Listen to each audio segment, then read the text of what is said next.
We begin Maseches Chagiga, the last Masechta in Seder Moed. We begin with Daf Vez. Of course, as an introduction to the Masechta, there are three karbanos that are brought when one comes to be Ole Regel to visit the Beis Hamikdash and HaKadosh Baruch Hu on the 3 Yom Tovim. So the Torah tells us Shalosh Pamim Bashana Yerah Kol Zechachas Panei Ha'adon, that 3 times a year we must come to the Beis Hamikdash, Pesach, Shavuos, and Sukkos. And there's the mitzvah of Re'iyah, the mitzvah of being seen, as it were, by HaKadosh Baruch Hu. That is to come and be Ola Regel. And there are 3 karbanos that are brought for the Yom Tov. There's one that's called an Ola Re'iyah. It says, Lo Siros Panai Reikam, you can't come empty-handed, you have to bring a carbon Ola. That is called Ola Re'iyah. That's part of the mitzvah of being Ola Regel. Then there's the carbon Chagiga, which is brought to celebrate the Yom Tov, as the Torah says, Tachogli Bashana. Carbon Chagiga is meant to be brought on the first day of the Yom Tov, but can be brought on the other days, and on Shavuos it can be brought for 7 days. And the last is a Shalmei Simcha. The carbon Chagiga is a Shlamim. It's eaten by the owners and the Kohanim, and some parts go on the Mizbeach. Shalmei Simcha is just to provide meat for the people to eat throughout the Yom Tov on each day to fulfill the mitzvah of Simcha on the Yom Tov, and that's a carbon shlamim. Again, most of the meat of which is eaten by the owners in the same halachos as all shlamims. So the Gemara, the Masechta, begins with a Mishnah discussing who is obligated in the mitzvah of Re'iyah. The mitzvah of Re'iyah could be referring to coming to the Beis Hamikdash, and it could be referring to bringing the carbon Olas Re'iyah. Rashi explains that it's referring to coming to the Beis Hamikdash. Other Rishonim disagree. So we will discuss who is included in the mitzvah. The Gemara will explain who the extra word hakol is, clear up some linguistic issues, and then discuss the term cheresh, what that refers to, and how that makes a difference to halachos of Re'iyah. Now, the Mishnah begins by listing who is included in the halacha of Re'iyah.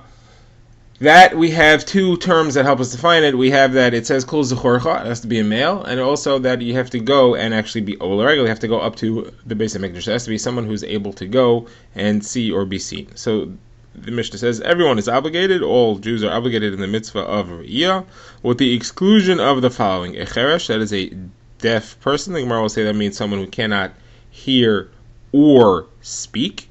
A shota is one who is not mentally competent. A katan is a child. Tumtum and androgynous are of indeterminate gender. Either they have both simanim, both signs, or it's not clear which one they have because it's covered by a layer of flesh.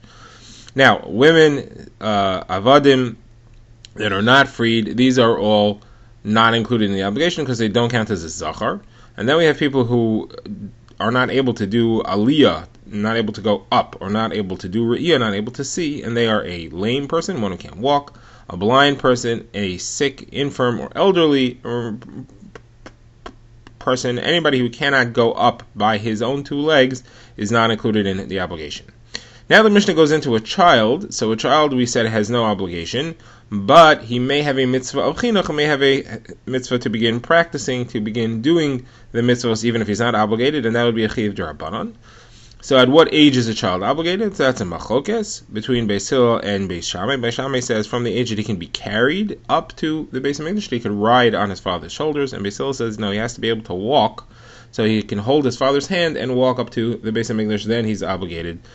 And the reason that is the rule according to Beis Hillel is because even an adult who can't walk would not be obligated, so a child would certainly have no mitzvah of chinuch to go if he can't walk. Now, the Gemara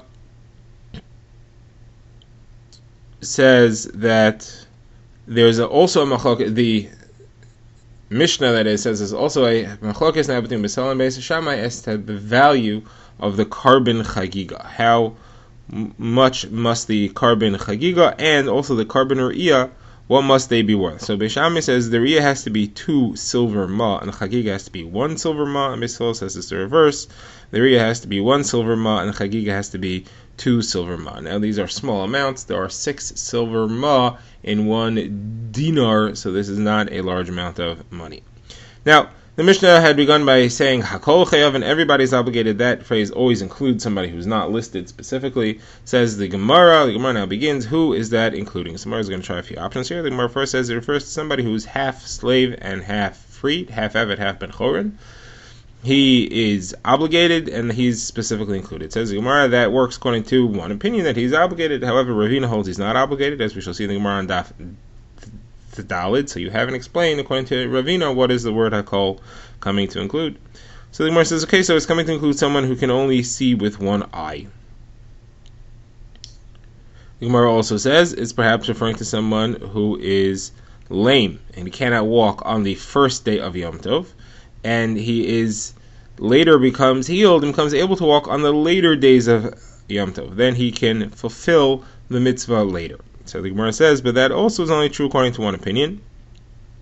There's a machlokes if one has to bring the karbanos re'iyah, if he has to do ola, and he has to do chagiga to fulfill the mitzvah, if he couldn't do it on the first day. And that machlokes is based on when we say that all the 7 days of Yom Tov one can bring the carbon, is that because each one is obligated, but if you do it the first day, then you've taken the obligation off? Or is it that the first day is where the obligation is and each one can fill in if you missed it the first day? If that's the case, then if he wasn't chayiv on the first day, he doesn't have to bring it a different day because he never got an obligation. Doesn't have to make up for it.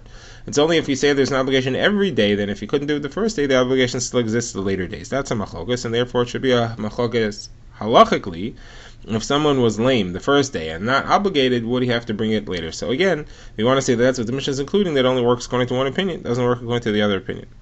So the Gemara says, so then, therefore the answer would be that it's to include someone who's blind in one eye, and that's machlokes Tanaim, and this Mishnah is going like one Tana who says that someone who's blind in one eye is obligated to do Re'iyah. Says the Gemara, the other opinion is Rav Yochanan ben Dahavai, name of Rav Yehuda, and he learns it from the pasuk which describes Re'iyah as Yeroeh, so it's spelled Yera, he should see, and it's pronounced Yeroeh, he should be seen. That links him seeing and him being seen. It's got to be that both are on the same level. It's only if he can see with both eyes that he has an obligation to be seen. If he cannot be seen, if he cannot see, again, it's only if he could see with both eyes that he has an obligation to be seen, meaning to come and be Ola Regel. If he cannot see with both eyes, then he is not obligated, and he would not need to do that. Now, says the Gemara, there's also a way we can make this fit with Ravina. Ravina, as we have said before, held that someone who is half Eved and half free is not obligated. Says the Gemara, that was only before Beis Hillel changed to hold like Beis Shammai. And that's referring to a machlokes between Beis Hillel and Beis Shammai. What is the halacha of someone who is half Eved and half Ben Chorin? Beis Shammai had said that we force the owner to free him for the simple reason that he cannot marry anyone. He can't marry a free woman because he's half Eved. He can't marry a shefcha because he's half Ben Chorin.